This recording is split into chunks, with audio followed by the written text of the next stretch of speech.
Mungkin kita tepuk tangan dong buat Mas Cesar.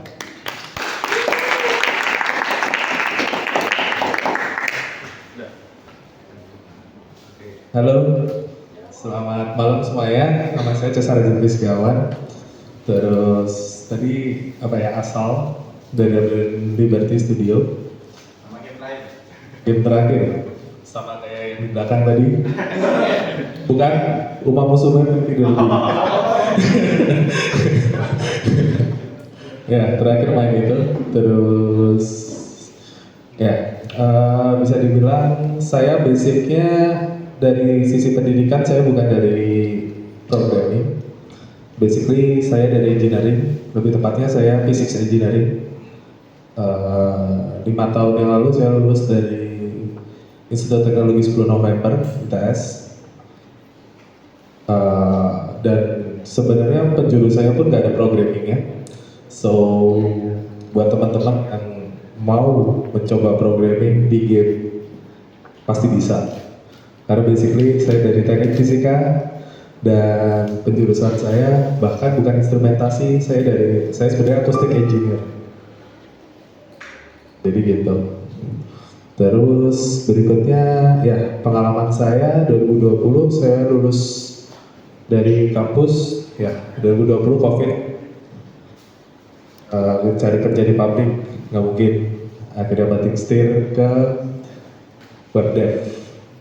Saya start jadi web dev 2020 sampai 2021 mulai ke full stack development. Mulai dari tahun 2021 saya pindah mulai ke game developer. Itu ada di Bandung.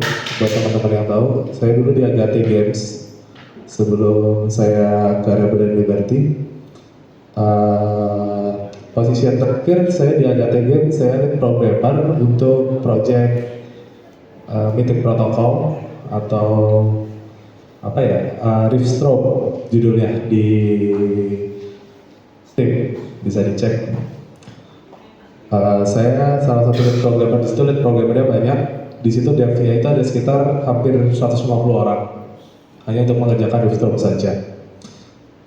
2024 kemarin saya memutuskan untuk keluar dari Agate Games dan bareng-bareng sama 3 teman saya lainnya untuk membangun satu game studio, Rebel Liberty Studio, dan posisional saya di sini sebagai technical director, begitu.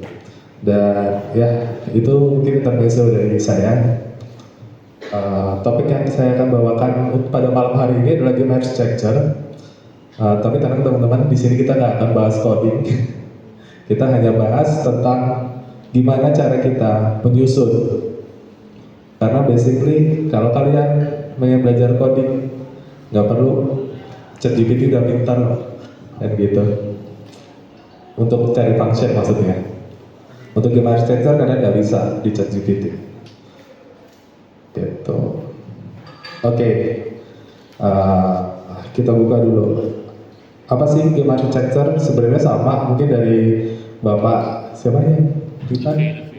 Bapak Ive yang memang sudah sering nge-develop web atau yang lain, sebenarnya hampir sama.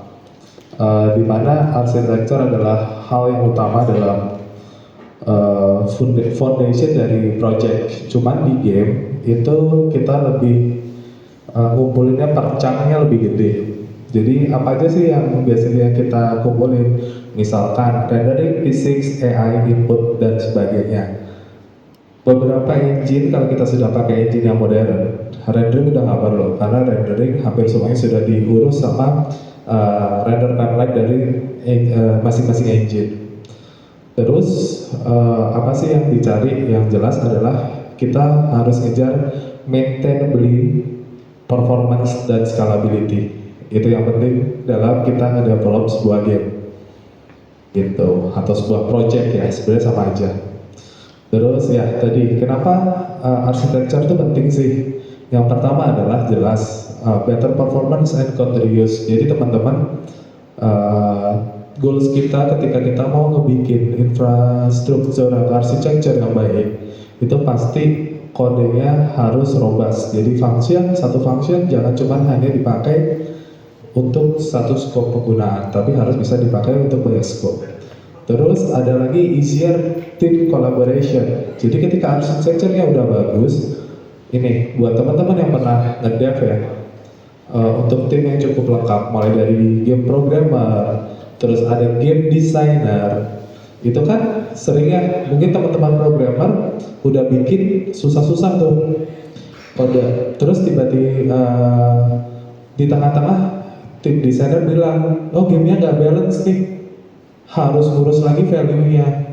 Nah, kalau arsitekturnya kurang baik, itu bakal susah banget untuk kita ubah. Dan kalau arsitekturnya sudah cukup baik dan kita sudah bisa baca, itu bisa kita serahkan langsung ke game designer. Itu yang kita lakukan di Rebellion Studio sekarang, yaitu berusaha untuk game designer bukan cuma ide aja, tapi balancing dilakukan langsung di engine baik mereka gitu.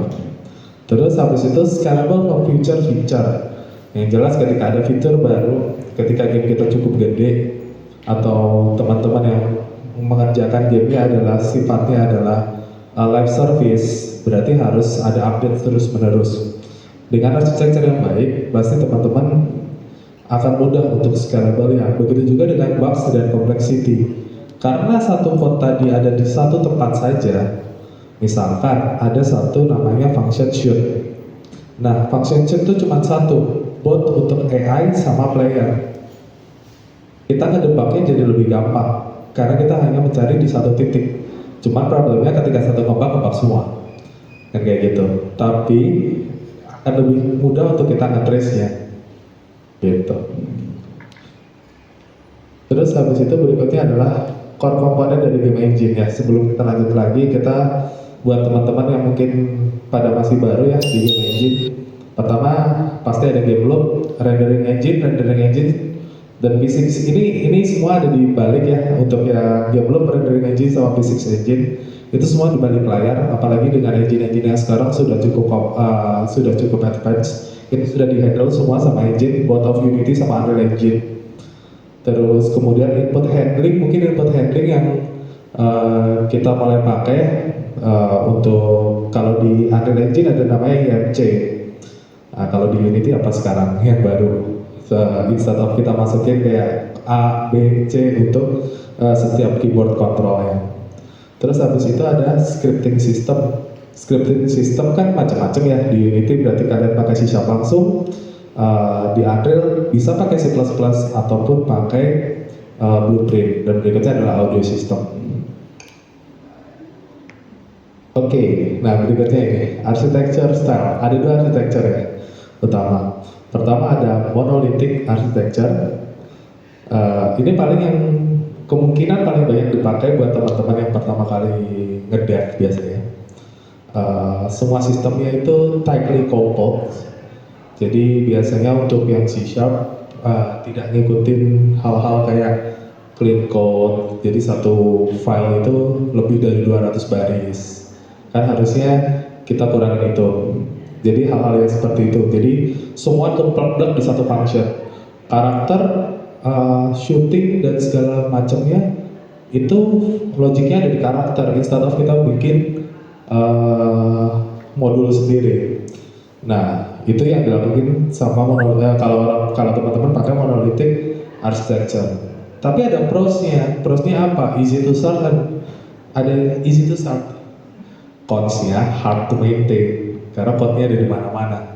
Shooting karena kita tightly coupled. Shooting kita bikin shooting di player, begitu juga dengan AI. Berarti kan ada dua kode itu shooting. Padahal kodenya sama. Kita akan lebih susah maintain. Kita ubah ketika kita harus ada ngubah code untuk shooting, kita harus ubah di dua tempat. Sederhananya seperti itu. AI kan bisa banyak ya, bukan cuma dua gitu. Terus kemudian, nah berikutnya ini nih yang biasa kita pakai modular architecture. Pertama, sistem itu dibagi jadi modul independen dan easy to scale and debug. Jadi ada dua ini ya. Pertama monolithic sama modular architecture. Di sesi ini kita akan lebih banyak bahas modular architecture. Kenapa kita harus bahas modular architecture? Karena monolithic basically udah gimana kalian start, basically itu kayak kalian ngoding aja di satu file utama, satu karakter, kalian tahu mulai dari movement, shooting, physics di satu file gitu, itu monolithic. Kalau modular, nah ini yang akan kita obrolin nanti, kayak gimana sih modular development. Nah, seperti yang kasih tahu tadi, pertama, ketika kita mau start game, kita harus pikirin dulu kan arsitektur mana. Tadi kan ada modular, ada monolithic, dan juga ada sebenarnya satu lagi ECS. Tapi saya nggak akan bahas di sini ECS karena ECS itu cukup apa ya bahasanya, cukup advance untuk teman-teman, apalagi kalau ada teman-teman yang memang baru mulai untuk coding games, ECS itu bakal bikin pusing banget. Tapi kalau mau belajar, salah satu engine yang udah siapin boilerplate untuk ECS itu ada di Unity. Kalian bisa ngecek di Unity ECS. Caranya gimana? Nah, ada di situ tuh. Kita nggak akan bahas lebih dalam karena basic itu cukup tinggi lah tingkat kompleksitinya. Nah, pertama kayak apa sih? Oh, aku mau indie game. Oke, sebenarnya pilihannya adalah dua kalau kita lagi indie game.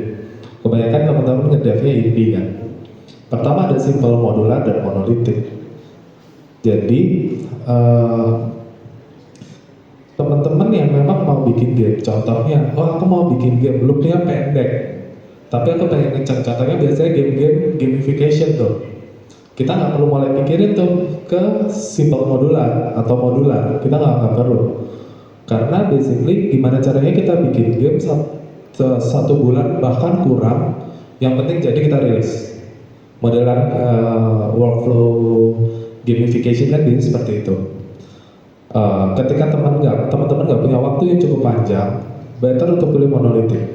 Dan teman-teman tahu gamenya ini pun umurnya juga nggak akan panjang. Dalam artian, oke, kita rilis, game dipakai 1-2 tahun, habis itu sudah. Kita nggak akan pakai lagi gamenya, kita nggak akan update lagi gamenya.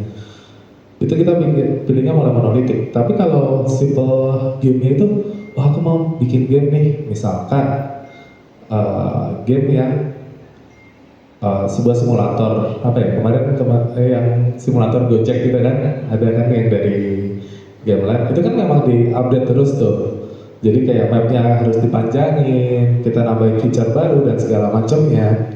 Nah itu tuh haruslah kita udah mulai mikir ke modular gitu. Berikutnya juga kita harus pikirin lagi nih team size, complexity dan performance needs gitu.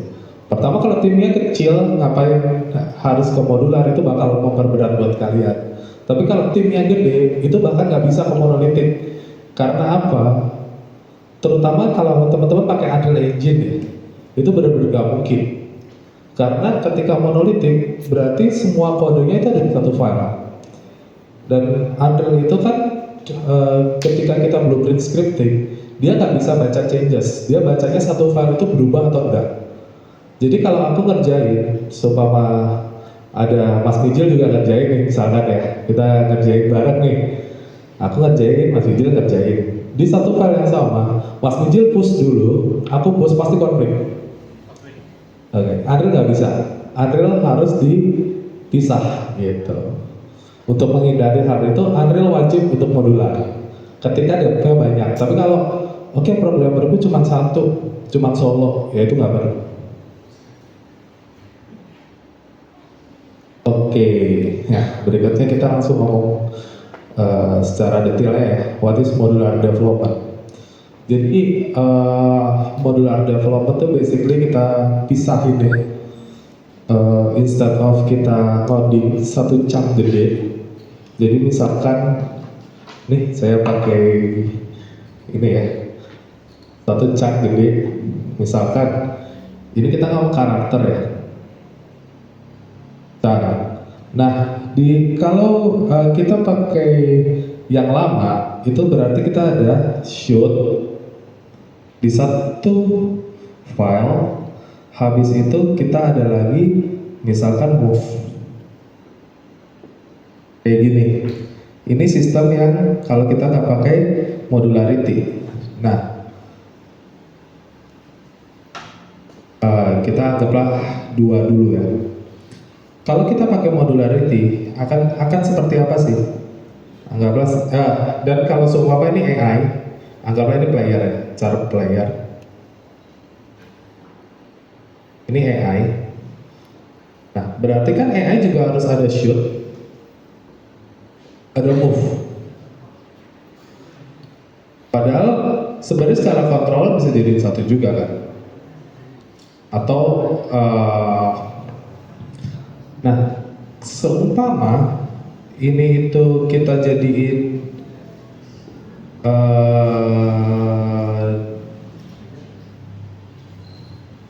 modular, yang akan kita lakukan itu seperti ini. Ini berarti AI. Nah, isinya di sini hanyalah secara visual ya, kita nge-band. Kalau teman-teman skeletal mesh ya, teman-teman nge-build skeletal mesh, biar pasti kan beda-beda ya skeletal mesh-nya. Tapi kita masih bisa reuse code yang kita inginkan. Ini kita bisa satu shoot, kayak gini, ini move. Jadi kodenya cuma satu. Shoot cuma satu, bisa dipakai sama karakter dan bisa dipakai sama AI. Jadi kita cuma perlu satu code, bisa kita pakai untuk 2 hal. AI kan bisa AI 1, 2, 3, 4, 5, 6 ya. Kita cuma bikin satu. Bisa kayak gitu. Nah, pasti teman-teman tanya ya, gimana implementasinya? Implementasinya kalau di Unreal Engine, ada kita sebut namanya blueprint components. Itu memang disediakan ya. Kalau di Unity biasanya namanya bisa fab atau plugin itu sendiri biasanya. Dan ini kerennya Unity ya, buat teman-teman yang juga ngedev buat backendnya Unity, kalian bisa share satu nuggets. Jadi function yang dipakai buat backend itu bisa kita pakai dengan function yang dipakai di Unity Games-nya. Karena basically sama C#. Jadi modelnya sama. Ketika kita update satu model, kanan kiri berubah. Kayak gitu. Sifatnya kita pakai repositorinya beda-beda. Misalkan transaction untuk leaderboard itu satu repositori sendiri. Repositori leaderboard itu satu repositori sendiri. Gitu. Yang reference leaderboard siapa? Dari game nge-reference, dari web bisa nge-reference untuk game-game. Kalau dulu kan saya ngediain buat Mythic Protocol itu kan sebenarnya game web 3 ya. Jadi dia butuh ada web view-nya. Web view-nya juga pakai satu function yang sama karena kita juga pakai di web view-nya kita pakai kode backend-nya kita pakai .NET Core. Jadi itu bisa sharing codes. Modelnya sama. Jadi satu update semua berubah. Kita tinggal rebuild aja. Kayak gitu. Cuman ada cumannya nih. Ketika mau fully kayak gitu, terakhir rekor saya untuk game Mythic Protocols, total repository kami adalah 86. Jadi jawabannya gini, itu banyak, tapi itu memudahkan kami, karena timnya gede, hampir 150 orang, programmer itu 60 orang, lead programmer itu ada 4 orang. Jadi satu lead programmer itu bisa dalam satu waktu bisa megang 5-6 repository yang harus kita maintain setiap hari ya. Ada pros-nya, ada cons-nya. Pros-nya adalah apa? Ketika something happen, something happen nih, modul ini rusak, di update baru, ya udah kita modulin aja satu modul. Begitu juga dengan ini. Sebab ini teman-teman bikin shoot satu ya. Teman-teman bikin shoot satu. Wah, aku pengen ubah nih dari GD, biasanya GD suka ide ya. GD suka ide kan. Tiba-tiba keluarin, aku shootnya pengen berubah, shootnya pengen kayak gini. Bikin aja shoot 2. Di sini kita bikin shoot 2. Shoot 2, ya kan? Kita routing ini ke sini. Untuk sementara ini kita hapus, tapi kita nggak ubah ini. Shoot 1-nya nggak kita ubah nih. Oh ternyata shoot 2 GD ulang lagi nih, kita lemparin ke GD, mereka coba. Oh nggak works guys, balik lagi, udah tinggal hapus aja. Banyakin kayak gini. Sering terjadi nggak? Sering terjadi nggak? Itu paling sering. Buat teman-teman yang di game dev biasanya pasti sering ketika GD-nya udah mulai ngide, terus kita emosi. Buat teman-teman programmer pasti merasakan lah. Gitu. Ya, makanya tadi reusability, maintainability sama collaboration. Jadi kita iterate-nya lebih mudah, kita nggak takut untuk iterate sesuatu, eksperimentalnya kita nggak takut. Karena code kita yang lama masih ada dan udah tinggal copot pasang aja, kalau nggak works kita copot. Ini kejadian kemarin, misalkan, oh ada satu function nih, kita mau build buat preview. Functionnya itu kami kemarin ada nama function untuk drop items. Drop item kami nggak berjalan. Wah drop itemnya ngebug dan ngebugnya itu ngeganggu game. Ya udah copot aja. Copotnya itu beneran copot. Kalau di Unreal Engine nanti saya bisa tunjukin ada fotonya. Itu tinggal di klik kanan delete. Kalau butuh masukin lagi drag and drop. Udah jalan pasti gitu. Ya, jelas sebagai developer in game, easier to develop and test, allows parallel development terutama di Unreal Engine buat teman-teman yang mau coba Unreal Engine. Kalau di Unity masih Unity basically code base dan Git masih bisa baca kan per line, kalau Unreal nggak bisa baca per line. Kecuali teman-teman mau code-nya full C++. Itu nggak ada masalah, cuman pusing. Terus improve code clarity ya karena sudah dikotakin satu-satu, kita juga udah tahu. Oh aku mau benerin shoot, ya udah tinggal buka modul shoot, gitu. Ya balik lagi example of game modul. Ada input modul, audio modul, AI modul. Ketika butuh AI, contohnya itu kayak gini. Misalkan di input ada khusus nih input untuk keyboard, khusus untuk mouse, khusus untuk controller, untuk abstraction controller ya. Cuman di input modul, kalau kebetulan saya akhir-akhir ini 2 tahun terakhir saya full lihat di Unreal Engine. Kalau di Unreal Engine udah disediakan input konteksnya, jadi kita tinggal pakai kayak kita setting input di game gitu, setting input kita ngebind satu-satu. Beneran asset banget. Terus berikutnya ada audio modul. Modulnya itu lebih kayak ya enemy pathfinding, behavior tree. Itu kan kita bisa kotakin satu-satu. Terus physics modul mulai dari collision detection, rigid body. Kalau memang mau se-advance itu tergantung juga masing-masing kita mau kayak apa sih untuk ngepisahnya. Berikutnya UI juga kita bisa pisahin mulai menu, HUD, inventory, multiplayer communication untuk yang networking ya, multiplayer communication kan bisa banyak ya. Nah ini nih kalau di Unreal Engine nih, beneran tinggal masak kayak gini. Ini bisa kelihatan kan, ada energy, inventory, cooldown, ground distance, cross sell, world shifting. Oh energiku ngebug, delete. Kita bisa build at least bisa kita kasih ke klien untuk sementara waktu. Gitu. Jadi misalkan inventoryku, wah ngebugnya parah banget nih. Ngebug yang bukan breaking the game, tapi breaking the experience, beda ya. Kalau breaking the game itu bener mati ya game. Kalau breaking the experience itu kan, oh ini fitur nggak penting-penting amat nih. Apalagi waktu itu kita lagi pengen nontonnya itu showcase-nya ke klien, kita pengennya mau tembak-tembakan. Kita nggak perlu ngelihatin si inventory-nya. Tapi inventory-nya bikin experience-nya rusak. Misalkan UI-nya keluar masuk ngebling, kan itu kan rusak ya. Tapi sementara kita belum ingin menggunakannya, gitu. Udah tinggal delete, kita bisa build, habis itu bisa balikin lagi. Sesederhana itu ngebalikin, gitu. Terus, nah ini best practice-nya ya. Keep the module small and focus. Setiap modul nggak boleh gede. Jadi kalau di Unity, C#, selalu keep in mind clean code, di mana salah satu aturan clean code yang paling dasar itu tuh 200 lines per file. Jadi nggak boleh lebih dari 200 lines. Pasti ada yang lebih ya, sering ya guys ya. Satu file hanya boleh 200 ya teman-teman. Jadi keep small and focus. Terus define clear API or interface. Penggunaan kata-katanya yang benar.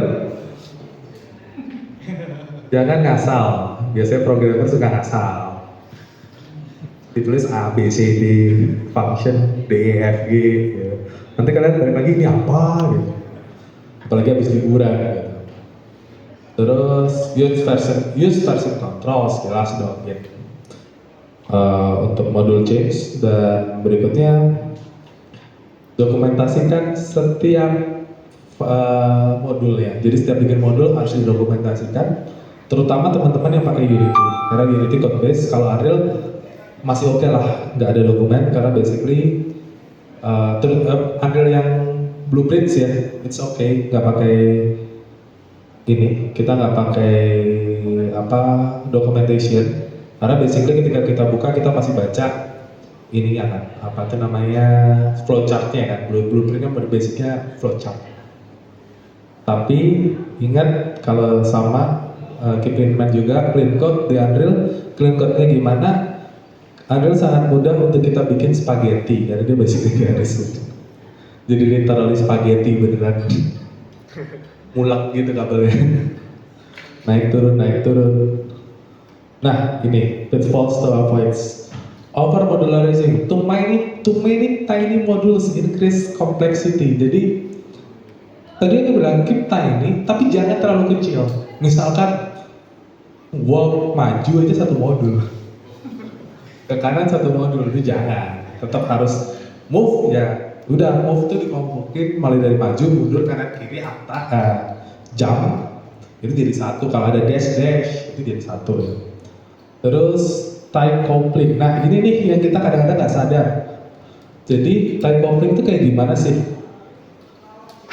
Kadang-kadang kita nggak sadar kalau kita bikin modul itu kayak gini.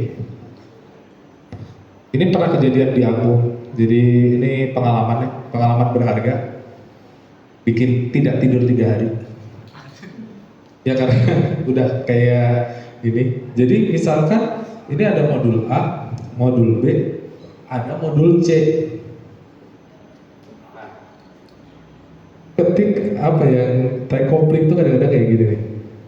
Ini game, ya kan? Butuh modul A buat jalan, dia butuh modul C dan butuh modul B buat jalan ya. Tapi C butuh B buat jalan.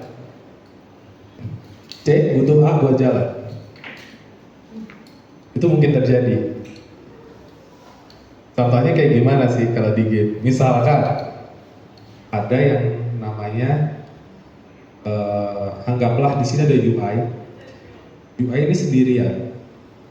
UI di situ itu dia harus ngebaca ammo. Ammunition ya. Dia harus baca ammo. Nah, UI itu dia harus baca ammo. Harusnya flow-nya itu beneran UI-nya itu di belakang. Jadi ammo ini dibaca sama gun masuk ke game, ini juga masuk ke game. Nggak boleh. Harusnya gimana sih? Harusnya dari gun itu ke UI. Jadi yang data-data yang krusial kayak gini hanya dipanggil sama satu BP, satu blueprint atau satu file. Jangan sampai terjadi code-code yang saling melintang kayak gini. Ketika saling melintang, kita bakal susah banget nge-tracknya. Terutama nge-tracknya susahnya di mana? Di versioning. Kadang-kadang untuk teman-teman yang terutama pakai Unity ya, Unity itu kan kita bisa pakai NuGet kan, NuGet package. Seumpama NuGet package-nya itu UI yang jalan, ammo yang jalan buat gun itu 1.5. Tapi ada bug di ammo yang menyebabkan UI di 1 titik ini gun tuh butuh 1.5, UI itu butuh 1.4, sementara ini tuh 1.5. UI-nya belum diupdate, broken. Bakal susah kita tracknya. Karena errornya bukan lagi kalau di Unity kalau udah kejadian kayak gini, errornya bukan lagi detail, tapi errornya adalah tidak tersedia di package dan kita nggak mungkin buka dengan itu kan. Kalau di NuGet kan kita beneran get NuGet ya di Visual Studio nya. Gitu. Ini pernah pengalaman kejadian kayak begini dan menyebabkan hampir 3-4 hari gitu untuk kita debugging. Begitu. Nah, dan begitunya ini poor communication and protocols. Karena ketika kita udah handle banyak code, tadi aku bilang aku terakhir handle 8-9 repository dalam satu waktu. Ya. Pastikan penggunaan Git yang baik dan benar. Di titik ini ya. Jadi beneran dipakai semua tuh Gitnya, mulai dari kapan kita harus nge-merge, kapan kita harus rebase. Fungsinya buat apa? Ketika kita ngeliat, sederhana aja. Kan gini nih, garis ya. Kalau seumpama kan titiknya begini ya, kalau Git ya. Terus pasti kalau kita nge-merge, kan begini jatuhnya. Padahal di sini terus ada lagi kabel. Bikin ruwet kan? Usahakan pakai rebase. Fungsinya buat apa sih? Buat kita nge-blame orang. Kita bisa pakai fitur blame. Pernah dengar git blame? Git blame. Jadi pastikan untuk kita bisa menggunakan fitur ini. Blame bukan untuk marahin orang ya guys. Blame-nya adalah untuk kita blame fungsinya ini, jadi kita bisa lebih cepat untuk kasih tahu kodenya salah guys. Salahnya di sini. Kita tahu karena kalau kita pakai merge aja, timeline itu berantakan. Ini tuh bakal berantakan. Kan kalau rebase itu tuh seumpama dia memang ngambil dari awal changesnya di sini, tapi dia belum pernah merubah sampai di titik ini. Jadi rebase-nya instead of gambarnya seperti ini kayak kita nge-merge, dia akan geser ke atas sesuai dengan apa yang kita ubah. Jadi changes kita lebih bahasanya, kita lebih tahu gitu untuk siapa sih yang salah. Yang salah bukan salah orangnya, tapi siapa sih commit yang salah, kayak gitu. Karena kalau kayak gitu sistemnya, kalau kami dulu ngomongnya ini istana pasir, bagus, gede, senggol, brodol kan gitu. Nah, ini reward simple-nya. Pertama kita bisa lihat nih di game engine-nya teman-teman pakai apa? Unity. Ada modular feature-nya, ada modules for physics, rendering dan lain-lain. Unreal Engine itu yang by default-nya udah ada kan? Ada blueprint modules, plugin sama komponen sistem. Di Godot ada scenes and nodes as modular elements. Dan begitu juga dengan custom engine yang pakai STS. Itu. Conclusion. Modular development simplifies game creation and growth. Jadi ketika teman-teman udah bahasanya mau nyoba ngedevelop dengan modular, pasti akan terasa lebih simple dan growth-nya lebih cepat. Tapi depannya bakal PR banget karena kita benar-benar harus planning. Kita pengen infrastrukturnya kayak gimana sih? Kayak gitu. Lebih nata lah bahasanya, karena nggak mungkin lagi kalau teman-teman awalnya ngedevnya itu selalu monolit, ya udah taruh karakter, ya kan, tulis aja kode dari movement sampai terakhir tulis semua satu tempat ya gitu.